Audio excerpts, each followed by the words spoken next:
2019 is going to be an open year for the world, get it? Hi folks, it's Falcon, and today on GameRanks, the top 10 open world games of 2019. Number 10 is Atomic Heart, a wildly inventive looking game that looks equal parts BioShock, Fallout, and hey, let's exist in the Soviet Union. In fact, the story takes place specifically in an alternate history Soviet Union in which technological revolutions have already taken place. The open world this exists in appears to look nothing like anything else on the market, and that alone should be enough, I think, to get anybody interested in this game. But the idea of an exaggerated weirdness based on the real-life secrecy of the actual scientific juggernaut that was inside the Soviet Union, I think makes for historical fiction that is possibly more interesting than anything else we've looked at that could somehow be placed in a similar category. It's a world that could not only say something about the past, but perhaps our own future. Very rarely has material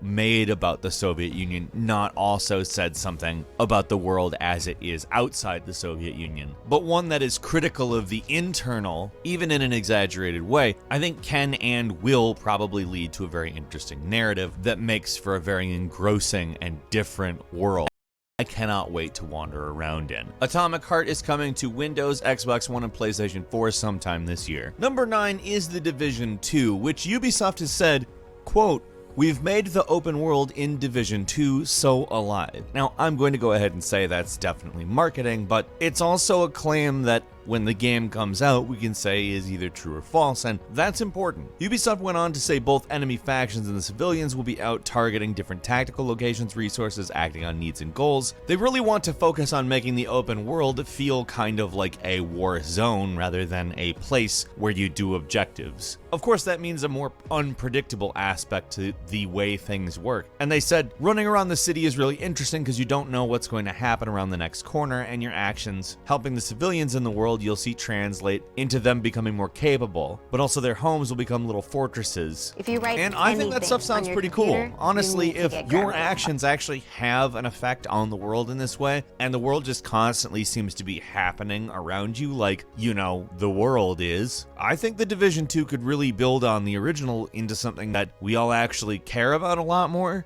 and that would be very good. Number 8 is Far Cry New Dawn, the first actual narrative sequel in the Far Cry universe, and a very interesting piece of work because, among other things, it is using a modified map of Hope County. Of course, severely modified as it is post-nuclear apocalypse, which to me is quite an interesting prospect. We haven't really experienced the difference between pre- and post-nuclear apocalypse in the same location in any game. Fallout kinda gave us that a little with Fallout 4's intro, but I think this is along the lines of the Far Cry tradition. Using the same map for Far Cry Primal the way that they did, I think